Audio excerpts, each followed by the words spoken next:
Boa noite, sejam muito bem-vindos e muito bem-vindas ao Entenda Genética. Eu sou a Natácia e hoje nós vamos conversar sobre pessoas, criaturas que estão pesquisando genética de populações ou trabalharão com isso, porém nunca estudaram, caíram ali de paraquedas, não têm noção do que fazer. Então, nossa conversa é com você. E caso você esteja aí no meio dessa jornada, ou nos finalmente, ou queira iniciar, pode ser bom você estar aqui conosco para que você pense em estratégias que possam ser aplicadas para os seus trabalhos. Então, nós vamos conversar com a galera do Eu Nunca Estudei, Caí de Paraquedas, Socorro, o que fazer? Já aproveita, compartilha aí, porque eu tenho certeza que você tem um amigo que está arrancando os cabelos, um amigo que não sabe por onde começar. Você conhece, eu conheço, todos nós conhecemos essa criatura, esse ser. Então, encaminha para ela. Taca o dedo no like e vamos aumentar aqui o nosso alcance em termos de chegar aos geneticistas de populações para que todo mundo tenha o domínio nas análises e interpretações de dados genéticos, sinta segurança para fazer as suas análises. Então, meu povo, vamos lá às nossas perguntinhas. Eu achei que as perguntas que nos foram enviadas, assim, foram bem interessantes, então eu vou responder cada uma delas aqui. Vou mostrar para vocês alguns sites bem bacanas com os bancos de dados para quem não trabalha para quem trabalha com genética, por exemplo, mas quer adicionar mais dados. Então, vou mostrar banco de dados para vocês. Vou mostrar também onde a gente pode pegar os nossos pontos de coleta. Enfim, tem muito conteúdo legal, por isso que eu falo sempre. Mandem as perguntas, porque a partir das perguntas a gente consegue colocar uma coisa direcionada para vocês, tá bom? Muito bem, nossa primeira e outra coisa. Se ficou com dúvida, coloca aqui para mim, tá bom? Não deixa de colocar, porque assim a gente vai conversando e a gente vai esclarecendo e vai ficando muito mais produtivo para vocês, beleza? Não deixa de colocar nos comentários. Vamos lá, nossa primeira pergunta foi: como fazer a seleção dos primers microsatélites? Então, eu recebi essa pergunta, assim, eu coloquei só numa grande pergunta, mas várias pessoas falando, né? Eu não sei como que eu vou fazer, se eu nunca trabalhei com genética de populações, eu não sei nem onde que eu vou arrumar primer, o que é isso, o que eu tenho que fazer? Primeira coisa que eu sugiro que você faça é verificar se já tem primers que foram desenvolvidos para a sua espécie de interesse, tá? Então, você vai olhar na literatura artigos que tenham desenvolvido primers microsatélites para a espécie de interesse. Desenvolver os microsatélites é um tanto quanto demorado, exige grana, exige um background técnico de biologia molecular.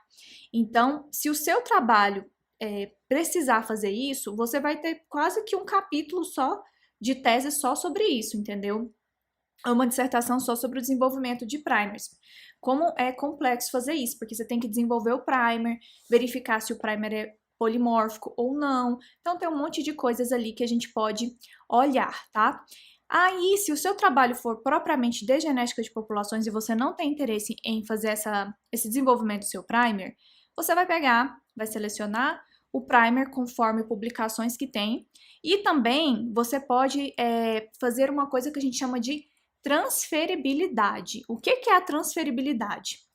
Transferibilidade ou amplificação heteróloga, como a gente encontra por aí também na literatura, é quando você pega um primer que foi desenvolvido para uma determinada espécie, e aí você pega esse primer e transfere ele para outra que seja filogeneticamente próxima. Isso é um ponto importante. Você não vai pegar, por exemplo, um microsatélite que foi desenvolvido para mamíferos e tentar transferir para pássaros, tá?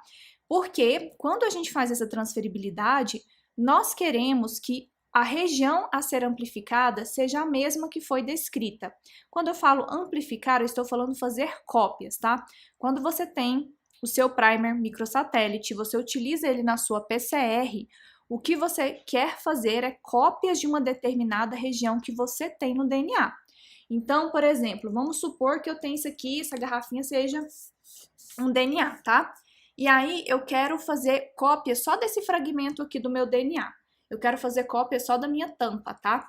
Vamos pensar que a tampa é um fragmento de DNA.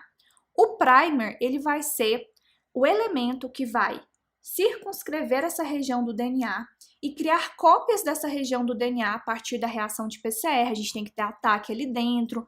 Enfim, tem um monte de coisas dentro desse contexto para você conseguir criar essas cópias. A gente tem um vídeo aqui só sobre marcadores moleculares que você pode utilizar, que você pode acessar, tá? E lá eu explico direitinho como funciona a PCR. Mas a gente cria várias cópias dessa região aqui, beleza? Então, quando a gente tem uma amplificação cruzada ou uma transferibilidade, eu vou pegar um primer que foi desenvolvido para uma determinada espécie e vou tentar amplificar essa região. Só que eu tenho que tentar amplificar a mesma região. Então, imagina que eu tenho uma outra garrafinha aqui que seja de uma outra cor, mas eu vou amplificar a mesma região, tá? A mesma localidade nesse DNA. Por isso que a gente aconselha que sejam regiões que são de espécies, aliás, a gente aconselha que sejam de espécies filogeneticamente próximas, para que a gente tenha aí a homologia, beleza? Então, você pode fazer isso. Outra dica marota que eu dou, e que eu também utilizei ela, me ajudou bastante no meu trabalho, é o seguinte. Você vai pegar e vai entrar lá na plataforma CAPES, em teses e dissertações, e você vai olhar as teses e dissertações que foram publicadas com microsatélites. Porque algumas vezes a gente desenvolve os nossos trabalhos, a gente desenvolve a monografia, a tese, a dissertação, as especializações, e a gente acaba não publicando o artigo científico, tá? Mas essa publicação do artigo científico dificulta, a não publicação dificulta com que a gente encontre esse material. Lá dentro fica um pouco escondidinho, então mesmo que você bata no Google, às vezes você não consegue encontrar. Então dá uma olhada dentro dos bancos de teses e dissertações da CAPES, olha lá, verifica se você encontra trabalhos que não foram publicados em formato de artigo científico, mas que foram publicados no formato de teses, dissertações, e aí você consegue utilizar esses primers. Eu fiz isso, tá? Dentro do meu trabalho, eu achei microsatélites que tinham sido desenvolvidos, mas que não tinham sido publicados, e aí eu peguei de uma tese, testei esses micros e consegui utilizar. Aí não precisou de eu fazer esse desenvolvimento, tá bom? Nossa próxima pergunta foi a seguinte: quais as análises você considera importantes para determinar variabilidade genética viral através do sequenciamento? Geralmente, quando a gente trabalha com sequenciamento de DNA, a gente utiliza uma abordagem filogeográfica ou filogeografia. Vocês já escutaram falar da filogeografia? Alguém de vocês trabalha com isso? Gente, eu sou apaixonada em filogeografia. E a filogeografia, ela bebe muito da genética de populações. Então, se vocês trabalham ou trabalharão com filogeografia, não tem para onde correr. Você tem que sacar de genética de populações, tem que entender a base de genética de populações e você vai até fazer algumas análises que são congruentes, tá? Então, análises que eu considero importantes aqui, e aí isso aqui vai para a galera da filogeografia, tá? Não é da genética de populações, filogeografia. Você vai fazer a análise no Arlequim, que é um programa que ele calcula diversidade genética, também calcula para os micros, calcula para os SNPs. Galera, se vocês trabalham com genética de populações, se você, tipo assim, nunca viu falar de nada, começa pelo Arlequim. O Arlequim é muito legal. Ele faz tudo quanto é análise que vocês imaginarem. Tem um monte de tutorial aqui do Arlequim no nosso canal. Então, aproveite, tem lá a gravação do passo a passo, tá? Então, eu considero o Arlequim para você calcular diversidade haplotípica, diversidade nucleotídica, para você fazer o teste de Mantel. Enfim, você vai conseguir fazer as estatísticas básicas dentro do programa Arlequim com as sequências, tá? Depois, eu aconselho você a fazer análises no BEAST. Eu não tenho certeza se eu tenho tutorial do BEAST no nosso canal, mas eu acho que na semana do DNA passada, a gente colocou BEAST. Tenho quase certeza que a gente fez práticas no BEAST, mas logo a gente vai ter uma semana só para filogeografia, tá? Então, fazer análises no BEAST. O BEAST é um programa que você consegue fazer datação. Então, você consegue estipular qual é a idade de uma linhagem. A partir disso, você consegue olhar na literatura o que aconteceu no tempo e no espaço, que pode ter levado à diversificação das espécies, enfim. Dá para explorar um monte de coisa, eu não vou ficar falando do bicho aqui, porque é um programa super complexo, mas só para dar uma luz para quem perguntou, tá bom? Outra análise que eu acho super legal para quem trabalha com a variabilidade genética com o sequenciamento, o BEAST, inclusive, ele tem vários tutoriais que foram feitos especialmente com vírus, porque o desenvolvedor do BEAST, ele trabalha com vírus. Então, um monte de tutorial que eles têm é só com vírus, tá bom? Lamarck também, para a gente fazer a parte de imigrantes, dá para você usar o sequenciamento lá tranquilinho, e de UABC, tá? Alane. Sim, ó, você trabalha com filogeografia, Alane. Inclusive, pode ser o tema ser o próximo tema de lives. Alane, vai ser, tá? Vai ser. A gente tá super empolgado aqui, dividindo em bloquinhos, porque antes era tanto. A gente colocava tanto conteúdo que as pessoas ficavam um pouco perdidas, sabe? Uma hora era filogeografia, outra hora era genética de populações. A gente resolveu focar, aí depois a gente vai trazer a filogeografia. Mas a gente tem muito conteúdo de filogeografia no canal, tá bom? Muito mesmo. Tem uma playlist só de filogeografia. Eu aconselho você dar uma olhadinha nela. Bem bacana. A Nath tem o melhor curso de filogeografia. Ai, Brasil. Ai, ai. Mas é um bom curso mesmo, eu não vou mentir, não. O curso é bem legal. É que eu adoro filogeografia, gente, eu fico muito empolgada falando sobre.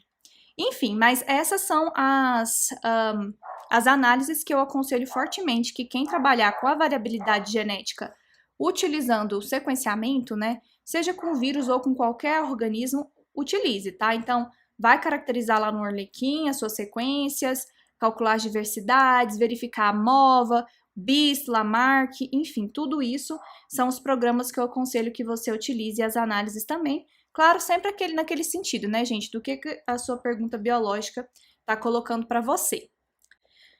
Nossa próxima pergunta. Eu descobri que vou ter que fazer um trabalho de genética de populações. Eu tenho que fazer coleta ou tem outra alternativa?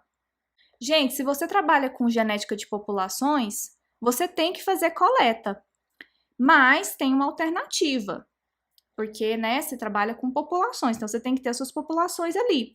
Uma alternativa é verificar se no lab já não tem coleta feita. Geralmente, quando a gente trabalha com as espécies nos laboratórios, e são laboratórios que já têm um certo tempo de existência, a gente tem coletas e a gente vai coletando e vai armazenando essas coletas para que os estudantes utilizem isso. Então, por exemplo, eu tenho muita coleta de acrocômia, que é a palmeira macaúba, e agora outra pessoa está trabalhando, desenvolvendo pós-doutorado com essas coletas que eu fiz. Então, elas estão ali disponíveis, né?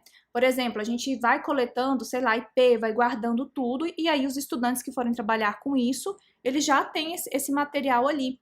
Porque a gente conseguir as coletas é uma coisa muito complexa, tem muito gasto. Então, às vezes, é um trabalho de anos de um pesquisador conseguir essas coletas.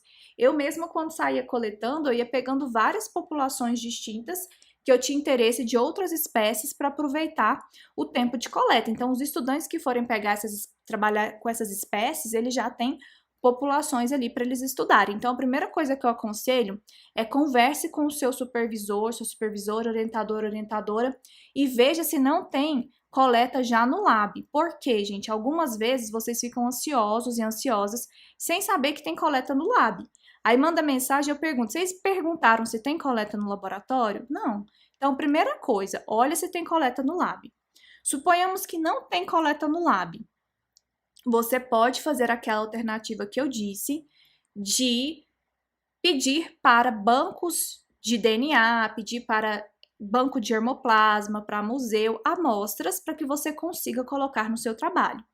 Mas eu já vou dizer para você que é muito difícil você conseguir, em termos de populações, essas amostras pedindo material de herbário, mas é uma tentativa, tá? E também entrar em contato com outros pesquisadores que trabalharam com essas espécies e perguntar se eles não podem ceder algumas populações para você. O que também eu não vou mentir para você, eu não posso ser hipócrita de falar que eles vão sorrir e dizer, ah, sim, tome aqui as suas amostras, não vão. Mas não custa perguntar, só tô falando para não colocar a dependência do seu trabalho nessa questão de você pedir, né, dos museus, dos herbários, dos bancos de DNA ou de pesquisadores. Mas são tentativas que eu sempre aconselho fortemente que vocês façam. Então, primeira coisa, respondendo aqui, Se você tem que fazer coleta, você vai ter que fazer se você não tiver as populações no seu laboratório e se você não conseguir dessa forma. Caso você não queira de forma alguma trabalhar com coleta, mas queira continuar na genética de populações, a gente pode fazer isso utilizando bancos de dados, beleza? E aí, eu vou mostrar aqui para vocês um banco de dados que eu indico, assim, para quem trabalha com SNPs, para quem trabalha com os microsatélites, de buscar, tá? Esse banco de dados chama Dryad. Lá você consegue pegar os genótipos, utilizar esses genótipos e claro que você vai fazer outras perguntas que não aquelas que os autores que publicaram os dados fizeram, né, gente? Vocês vão pensar aí em perguntas. Cara, o que eu posso fazer aqui, investigar aqui que não foi investigado com esse dado que está publicado? Então, vamos lá. Esse aqui é o site que eu falei para vocês. Anote esse site, gente, para vocês não esquecerem, tá? Chama Dryad. Inclusive, hoje, é altamente recomendado que, se você trabalha com dados genéticos, você deposite esses dados genéticos nos bancos. Então, por exemplo, no caso da filogeografia, a gente deposita no NCBI, você não consegue publicar sem fazer esse depósito. Mas, antes de você ter o aceite, não coloca lá. Porque depois você coloca o aceite, o dado fica público, a galera pega e publica. Você coloca lá na submissão da revista que quando o trabalho for aceito, aí sim você vai submeter essas sequências no banco. A mesma coisa com os microsatélites, tá? Eu fiz isso com os meus trabalhos, os revisores mandaram, ó, você precisa colocar aqui que você depositou no Dryad. Aí eu falei, ó, se o meu artigo for aceito por vocês, assim que ele for aceito, eu deposito no Dryad os meus genótipos. Antes disso eu não vou fazer. Mas é uma boa prática que a gente faça isso, tá? Então aqui a gente vem, coloca a nossa pesquisa da espécie que a gente quer fazer. Por aqui a gente submete os dados, tá? Você pode fazer um login bem bonitinho. Eu não sei se eu tô logada aqui nesse. Acho que não, mas deixa eu procurar aqui uma espécie só para vocês entenderem. Vou colocar aqui Maurícia, que é o buriti. E aí vou dar um Enter. Aí ele vai mostrar se tem ou se não tem alguma publicação com isso, tá? O que ele vai colocar aqui são todos os artigos que a gente tem, tá? A parte geográfica, a área que foi, mas para esse caso específico aqui, peraí, deixa eu voltar para vocês verem. O que a gente faz para pegar o banco de dados? Você vai clicar no artigo, tá? Que você tem interesse, então vou pegar aqui esse primeiro aqui, tá bom? Claro que você tem que ler, né, gente? Se isso aqui é Buriti mesmo ou não, aqui, pelo que eu tô entendendo, é Palmito e realmente Maurícia. E aí aqui a gente tem o dado, e aí você vem cá e faz o download desse dataset, e aqui você vai encontrar os microsatélites. Aí você pode explorar ou, inclusive, adicionar para o seu trabalho ficar mais rico. Então, às vezes a gente tem poucas populações, corre lá e vê se você encontra os genótipos disponíveis. Só lembrando que para a gente fazer essas análises, que a gente junta os dados, você precisa ter genotipado para o mesmo par de primer, tá? Não tem como você juntar pares de primers que não foram genotipados iguais. Então, como é que você vai comparar as coisas? Vai ficar como dado faltante. Então, se liga nisso, tá? Para a gente poder juntar, tem que ser o mesmo conjuntinho de primers. Vocês já tinham ouvido falar no Dryad, gente? Vocês já tinham pesquisado ele? Isso aqui é voltado para os genótipos, tá? Eu quero saber se vocês já ouviram falar no Dryad. Eu acho que essa dica aqui é uma dica de ouro. Com certeza, principalmente para quem está começando, tá? Já olha o que tem, já explora. Para quem está no meio, para quem está no final, enfim, para qualquer momento que você esteja dentro da sua pesquisa, eu acho que o Dryad é um lugar que vocês têm que explorar. É muito bacana. Nath, tem só o Dryad? Não, tem um monte de bancos, mas o Dryad, com certeza vocês vão encontrar muito material. E pode ser que vocês não encontrem no Dryad, mas isso não significa que não tenha disponível. Aí, o que você vai fazer? Você vai pegar, vai buscar os artigos de genética de populações, busca aqueles artigos mais antigos, porque geralmente esses artigos mais antigos, eles não depositaram, tá? Esses genótipos em um banco de dados como esse. Então, a gente pega, olha aqui, tá? No suplemento, é aqui que tem o ouro. Ó, Milena, não sabia. Cada dia uma novidade mara. Tô amando. Tá vendo, Milena? Cola aqui no Entenda Genética, que eu tento trazer coisas que realmente vão levar vocês para o domínio nas análises. Esse Dríade aqui, depois vocês explorem ele, me contem aqui o que vocês acharam dele. Eu tenho certeza que vocês vão se apaixonar, tá? Então, outra forma da gente encontrar esse genótipo é olhando o material suplementar desses artigos mais antiguinhos. Então, ou até mais novos. Por exemplo, esse aqui é um artigo meu que foi publicado em 2020, então é um artigo novo, recente, e eu deixei os genótipos aqui. Então, se você olhar aqui no suplemento, vem aqui, eu já sei que aqui tá o genótipo, né, porque é o meu artigo. E aí aqui, vamos ver, peraí que eu vou mostrar para vocês, mas aí a gente consegue baixar, então, o genótipo disponível. É claro que com essas boas práticas que eu falei para vocês, né, se a gente tem uma boa prática do pesquisador, a gente encontra. Então, olha aqui, ó, todo o genótipo tá aqui. O primer. Então, se alguém for usar esse grupo de primers que eu usei e quiser adicionar nas suas pesquisas, já consegue verificar se é o mesmo que a pessoa está trabalhando, se não é, e aí adiciona no seu projeto de pesquisa, né? Lembrando que, se você, mais uma vez, se você for adicionar, só lembra que tem que ser para o mesmo conjunto de primer. Então, se você tiver um outro primer que não esses aqui, não tem como você fazer isso que eu tô falando, tá? Porque não vai ser comparável, aí vai ter que entrar como dado faltante. Faz de conta que você tenha, sei lá, primer bonitão aqui. Ou seja, não tem primer bonitão nesse outro canto aqui no artigo publicado, mas você tem o primer bonitão. Aí, quando você for entrar com o seu genótipo, o que vai acontecer? Para esses indivíduos que já estão publicados, a gente vai ter que colocar dado faltante nos genótipos. E aí, não faz sentido a gente fazer dessa forma, né? Vai ficar um gap, assim, gigantesco. Beleza? Super tranquilo, né, gente? Beleza. Acho que respondi. Vamos para a nossa próxima pergunta. Se vocês tiverem dúvidas, coloquem para mim. Onde encontrar a ocorrência da espécie para fazer o planejamento da amostragem? Então, hoje de manhã a gente conversou sobre as estratégias para quem está começando. Uma das estratégias que nós colocamos para vocês era justamente encontrar a ocorrência das espécies que vocês estão trabalhando, tá? Essa era uma delas. E aí, então, só que eu não mostrei os bancos de dados. E aí a pergunta foi essa: onde que eu vou encontrar? Então, assim, quando a gente vai trabalhar com genética de populações, dependendo da pergunta, e filogeografia também, tá? Nós precisamos ter uma amostragem que represente a distribuição da espécie que nós estamos a estudar. Significa que tem que ser toda a ocorrência, então vou ter que coletar todos os indivíduos do multiverso? Não, não é isso. Você vai pegar pontos estratégicos que representem aquela distribuição. Isso tem que ser para todos os trabalhos de genética de populações? Não, não tem que ser, depende da sua pergunta. Por exemplo, se a sua pergunta for caracterizar uma única população, aí você vai caracterizar a diversidade genética, você vai utilizar da genética de populações para caracterizar a diversidade genética em uma única população. Ou você quer avaliar o fluxo gênico entre duas populações específicas, uma de um lado de uma cadeia de montanha e uma do outro, entendeu? Aí são perguntas que não exigem que você tenha uma super amostragem.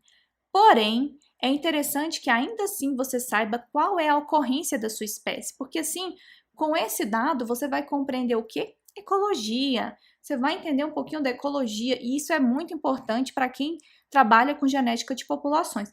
Gente, a nossa área é uma área muito... Como que eu posso dizer para vocês? É uma área danada. Por que é uma área danada? Porque, assim, tanto a genética de populações quanto a filogeografia, a gente precisa ter muito elemento, muito elemento. A gente tem que entender de ecologia, a gente tem que entender de comportamento, nós precisamos verificar se tem trabalhos que exploraram também evolução, biogeografia. Então, assim, é muito multitask, razão pela qual eu falo para vocês, não pensem que é só apertar botões ou que é só ficar lá na bancada, porque não é. Por ser uma área tão complexa, exige da gente muita leitura, tá? Bastante leitura. Principalmente para você fazer interpretações que sejam bacanas, que realmente acrescente para aquela pesquisa que você está desenvolvendo. Eu não quero que vocês saiam aqui aquele tipo de pessoa que só fala assim, houve estruturação populacional, não houve estruturação populacional. Tem diferença entre as populações? Não tem diferença entre as populações. Isso é muito básico. Por que que teve diferença? Essa que é a pergunta legal de investigar. Então é bacana que você saiba onde ocorre a espécie que você está estudando. Imagina só se você não sabe, vai saber. Então eu vou mostrar para vocês 3 bancos que eu acho muito legais para você pegar esses pontos de ocorrência das espécies, tá? Coordenadas geográficas. Um é o Species Link, o outro é a lista de espécies da Flora Brasil, o outro é o GBIF, tá? E esses 3 bancos de dados são muito legais, não significam que são os únicos bancos de dados do multiverso. A gente tem outros bancos de dados. Quando a gente pega os herbários, por exemplo, a gente consegue pegar isso direitinho, ou os museus. Só que o Species Link, o GBIF e até mesmo a lista de espécies da Flora Brasil meio que cruza todas essas informações. Então não precisa da gente ficar olhando dentro de cada instituição. A gente já vai direto ao ponto quando a gente vai em um desses locais. Vou mostrar para vocês o primeiro, que é o Reflora, né? Que é justamente esse herbário que a gente tem do Jardim Botânico do Rio de Janeiro. E aqui a gente vai pesquisar flora e fungo, tá? O que você tem que fazer é só colocar o gênero e a espécie que você trabalha aqui, e a partir disso a gente vai conseguir encontrar então a ocorrência das espécies. Outro lugar para vocês olharem é o Species Link. Gente, o Species Link, olha, eu tenho uma aula só sobre isso aqui no canal. Depois vocês deem uma olhada, tá? Sobre como selecionar, acho que era como selecionar a ocorrência das espécies. Vou ver se eu caço aqui no final da live e coloco para vocês aqui nos comentários. Mas é só falando sobre preparo de amostragem. E aí eu mostro para vocês o Species Link. E o Species Link, ele tem umas ferramentas super legais, até para vocês desenharem os mapinhas de vocês. Eu acho super bacana. Então, aqui a gente consegue também fazer as nossas pesquisas. Eu vim e cliquei aqui nessa opção Ferramentas. E quando eu cliquei em Ferramentas, a gente vai cair nessa abinha aqui. E aí, nessa abinha, a gente vai encontrar, então, as nossas populações, as nossas coordenadas geográficas, beleza? Tem muita coisa aqui dentro, tá? Inclusive, a gente consegue também fazer desenho de mapa, a gente consegue fazer conversão de coordenada geográfica, consegue fazer tudo, uma gracinha, tá? Então, por exemplo, aqui, ó, eu cliquei na parte de Species Mapper e a gente consegue, colocando aqui as coordenadas geográficas, gerar um mapinha. Eu vou colocar um exemplo aqui só para vocês olharem. Ctrl C, Ctrl V, do que eles dão. Clico aqui em desenhar mapa. Minha gente, faltou a vírgula aqui. Se não colocar a vírgula, ele não vai fazer. Tá com o pop-up bloqueado. E aí vocês conseguem fazer esses mapinhas aqui mesmo dentro do dentro do Species Link. Aqui ele colocou para mim o mapa mundi, mas eu poderia ter colocado só o mapa do Brasil. O nosso pontinho tá bem aqui assim onde eu coloquei o mouse, que foi eu coloquei o único ponto para a gente olhar. Então, aqui. Ver se ele vai... Mas onde eu coloquei esse quadradinho vermelho tá o nosso pontinho triangulado, tá? Então, a gente consegue fazer por aqui esse tipo de mapinha e você vai conseguir olhar as suas ocorrências todas bonitinhas. Mas ele tá travando, não vou ficar perdendo tempo mostrando isso. E aí a gente tem também como fazer a transformação das coordenadas, tudo bem bonitinho. E o que eu mais gosto de todos, esse vocês anotem, obrigação de vocês olharem isso daqui. Quando vocês saírem daqui, já olha lá, já verifica a ocorrência das espécies de vocês, tá bom? E depois vem me contar o que vocês acharam. Ó, vou colocar aqui agora. Deixa eu ver se eu coloco Synax para fazer alguma coisa de... Não. Maurícia. Flexuosa. Vou colocar uma espécie aqui, qualquer. E aí, eu venho nessa opção ocorrência. E vou dar uma lupinha. Ele, inclusive, gente, faz pra gente... a plotagem, olha só, aqui nessa primeira informação, a gente tem quantas ocorrências que nós temos para essa espécie. Então, aqui são mais de 6.000 ocorrências. Quando a gente clicar aqui, ele vai mostrar para a gente como que está distribuída esses pontos, tá? No espaço. Então, olha que bonitinho. E aí, quanto mais intensa essa cor, por exemplo, essa região aqui, maior é a amostragem que foi catalogada e depositada aqui dentro do banco. Então, isso daqui é muito legal para você entender a ocorrência, a ecologia e tudo mais. Você tem que fazer um login para você conseguir baixar essas ocorrências, mas para vocês baixarem é só vocês clicarem aqui, ó, bem nesse quadradinho verde aqui das ocorrências, que ele vai direcionar a página para você baixar. Muito legal, né, gente? Eu acho mara. Agora, esses são os lugares que eu indico que vocês olhem para fazer, então, essa coleta de ocorrência das espécies e fazer o planejamento. Qual programa é mais fácil de aprender? É a nossa próxima pergunta. Gente, isso é muito relativo. Em genética de populações, os programas mais simples, assim, vamos dizer assim, os programas que a gente utiliza para fazer a caracterização, eles são super tranquilos da gente rodar. O mais chato mesmo é encontrar um modelinho de input, tá? Mas não tem um programa assim que eu posso dizer, esse aqui é o mais fácil de todos de rodar. Aliás, tem, porque aí eu tenho os muito difíceis, né? Mas os mais fáceis, então, seria, por exemplo, o FSTAT, GDA e o GenIX. O GenIX, com certeza, vou retirar o que eu disse, o GenIX, com certeza, é o mais fácil de você aprender. Gente, baixa o GenIX. O GenIX, ele tem como se fosse uma extensão que vai para o Excel, e aí você consegue fazer suas análises, inclusive gerar já gráficos. Gráfico de distribuição de frequência alélica, você consegue gerar, até gráfico de pizza da AMOVA, tudo bonitinho. A frequência dos alelos por população, a frequência dos alelos por microsatélite, tudo isso ele gera, além da tabelinha já formatada para você, gráficos. Então, com certeza é um programa muito legal e não é um programa difícil de aprender. Acho que é o programa mais fácil de aprender. O maior problema disso daqui é realmente o arquivo de entrada. Mas esses programas que eu falei são programas simples, fáceis e que são os primeiros programas que nós utilizamos para fazer a caracterização de diversidade genética. A questão maior aqui não é nem você saber qual programa é mais fácil, mas o que você quer fazer com esse programa e principalmente a análise, porque não é só apertar botões, você tem que entender se aquela análise que o programa disponibiliza para você é factível, responde sua pergunta, se os seus dados estão adequados para ela, tá bom? O que se pode investigar com a genética de populações?